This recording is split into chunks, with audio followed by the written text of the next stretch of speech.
warahmatullahi wabarakatuh. Perkenalkan, saya Ernia dengan NIM 230901501 dari jurusan Akuntansi S1. Nah, saya di sini akan mempresentasikan terkait proposal bab 1 saya untuk memenuhi tugas UTS dari mata kuliah metodologi penelitian dengan dosen pengampu Bapak Muhammad Fadri Alfairus. Nah, di sini judul penelitian saya yang berjudul Dampak Perubahan Tarif Pajak Transaksi Kripto Terhadap Pengambilan Keputusan Investasi Generasi Z, Perspektif Akuntansi Pajak. Kemudian saya akan membahas terkait bab 1 pendahuluan tentang latar belakangnya. Nah, perkembangan aset kripto kan dalam satu dekade terakhir itu menunjukkan pertumbuhan yang sangat signifikan di tingkat global. Nah, data dari CoinMarketCap mencatat kapitalisasi pasar kripto kembali melampaui 2,6 triliun USD pada pertengahan 2025 dengan Bitcoin menjadi pemimpin pasar diikuti Ethereum dan altcoin besar lainnya. Nah, fenomena ini tuh menjadikan kripto bukan hanya instrumen spekulasi, tetapi juga instrumen investasi alternatif yang menarik perhatian generasi muda di berbagai negara. Tingginya minat ini itu turut mendukung pemerintah di berbagai belahan dunia mulai memperkuat regulasi termasuk pengenaan pajak untuk menjaga stabilitas pasar dan meningkatkan penerimaan fiskalnya. Nah, Indonesia juga tidak ketinggalan dalam tren ini dan bahkan menjadi salah satu pasar kripto terbesar di Asia Tenggara. Badan Pengawas Perdagangan Berjangka Komoditi atau BEPTI pada November 2024 mencatat bahwa jumlah investor kripto Indonesia telah mencapai 22,1 juta orang dan bisa jadi naik terus bahkan ke 25 juta investor, jauh melampaui jumlah investor saham di Bursa Efek Indonesia. Nah, nilai transaksi kripto sepanjang 2024 hingga akhir tahun juga melonjak hingga 650,61 triliun, meningkat sekitar 335,91% dibanding tahun sebelumnya. Nah, pertumbuhan massa tersebut mayoritas disumbang oleh generasi muda, khususnya Gen Z yang dikenal melek digital, adaptif terhadap teknologi, dan keberanian lebih tinggi dalam mengambil resiko investasi dibandingkan generasi sebelumnya. Nah, hal ini tuh memperlihatkan adanya pergeseran perilaku investasi masyarakat di Indonesia menuju aset digital. Seiring meningkatnya popularitas aset kripto, pemerintah Indonesia juga memperlakukan kebijakan pajak untuk mengatur dan menarik penerimaan negara dari sektor ini. Dilansir dari Purwandi pada DJP, dulu transaksi kripto di BEPTI ini ditetapkan berupa PPh final 0,1% dan PPN 0,11% atas setiap transaksi.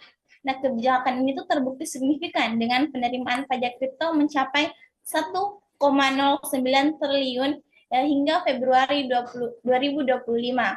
Namun, mulai 1 Agustus 2025, pemerintah itu meningkatkan tarif pajak transaksi di bursa dalam negeri, naik dari 0,1 menjadi 0,21%. Di bursa luar negeri dari 0,2 menjadi 1%. PPN pembelian kripto dihapuskan, namun PPN penambangan kripto naik dari 1,1 menjadi 2,2%. Nah, perubahan tarif ini tuh berpotensi menimbulkan dampak nyata terhadap keputusan investasi generasi Z sebagai investor pemula dengan literasi pajak yang masih terbatas. Nah, Gen Z ini tuh cenderung sensitif terhadap biaya tambahan yang mengurangi margin keuntungan. Kebijakan pajak yang lebih tinggi dapat mendorong mereka tuh mengurangi transaksi, beralih ke instrumen lain atau tetap bertahan dengan strategi investasi yang berbeda. Nah, oleh karena itu, penting untuk meneliti bagaimana kebijakan fiskal itu benar-benar berdampak pada keputusan investasi mereka, bukan hanya pada persepsi atau sikap yang bersifat subjektif. Berbagai penelitian sebelumnya itu menunjukkan bahwa faktor literasi keuangan, literasi digital, dan motivasi menjadi penentu utama keputusan investasi Gen Z oleh Setyaningrum dan Wiatur pada penelitiannya di 2025, menemukan bahwa literasi digital itu dan motivasi berpengaruh signifikan terhadap minat investasi Gen Z di Indonesia.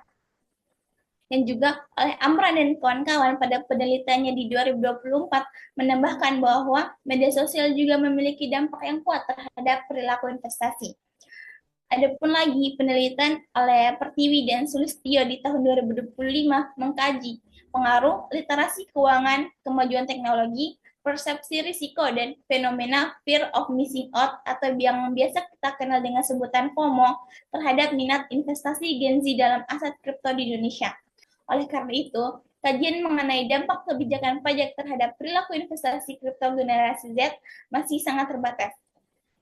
Keterbatasan utama penelitian terdahulu itu terletak pada kurangnya perhatian terhadap aspek perpajakan dalam keputusan investasi kripto. Sebagian besar literatur itu lebih menekankan faktor psikologis, literasi keuangan, dan pengaruh sosial. Padahal pajak itu juga memiliki dampak langsung terhadap keuntungan bersih investor. Selain itu, belum banyak penelitian yang menggunakan perspektif akuntansi pajak untuk menganalisis perilaku investasi kripto. Padahal itu pendekatan ini dapat memberikan gambaran yang lebih komprehensif mengenai bagaimana perubahan tarif pajak itu mempengaruhi keputusan investasi. Dengan demikian, penelitian yang mengintegrasikan akuntansi pajak dengan perilaku investasi Gen Z itu diperlukan untuk memperkaya literatur dan mendukung kebijakan fiskal yang lebih tepat. Kemudian ada pun rumusan masalah dari proposal penelitian saya, yaitu yang pertama, bagaimana perubahan tarif pajak transaksi kripto mempengaruhi pengambilan keputusan investasi generasi Z di Indonesia. Yang kedua, sejauh mana pemahaman akuntansi pajak berperan dalam memodernisasi hubungan tarif pajak dan keputusan investasi kripto generasi Z. Dan yang ketiga, faktor-faktor apa saja yang memperkuat atau melemahkan pengaruh tarif pajak terhadap minat investasi kripto generasi Z.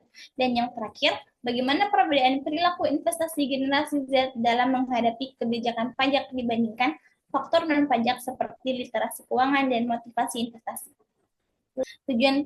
Adapun tujuan penelitian yaitu apa yang ingin dianalisis dan kontribusi apa yang diharapkan dari penelitian terkait perubahan tarif pajak kripto terhadap keputusan investasi generasi Z. Nah, yang pertama itu ada menganalisis pengaruh perubahan tarif pajak transaksi kripto terhadap pengambilan keputusan investasi generasi Z di Indonesia. Dan yang tujuan kedua, menguji peran pemahaman akuntansi pajak sebagai variabel yang dapat memperkuat atau memperlemah pengaruh kebijakan pajak terhadap perilaku investasi kripto. Dan tujuan yang ketiga, mengidentifikasi faktor-faktor yang mempengaruhi respon generasi Z terhadap kebijakan pajak dalam keputusan investasi kripto. Dan tujuan yang terakhir, dan yang keempat, itu memberikan kontribusi empiris dalam literatur akuntansi pajak investasi digital, serta menawarkan rekomendasi praktis bagi pemerintah, investor, dan pelaku industri kripto. Adapun manfaat penelitian ini tuh terbagi menjadi dua aspek, yaitu teoritis dan praktis. Secara teoritis, penelitian ini memberikan kontribusi baru dalam literatur akuntansi pajak dengan mengaitkannya pada fenomena investasi kripto. Secara praktis, penelitian ini dapat menjadi acuan bagi pemerintah dalam merumuskan kebijakan perpajakan yang seimbang antara penerimaan negara dan keberlanjutan industri kripto. Selain itu, bagi investor muda, hasil penelitian ini tuh dapat menjadi dasar dalam merancang strategi investasi yang lebih rasional dengan mempertimbangkan aspek perpajakan. Baik, mungkin itu saja yang saya paparkan atau presentasikan terkait proposal penelitian bab 1 saya. Sekian dari saya. Wassalamualaikum warahmatullahi wabarakatuh.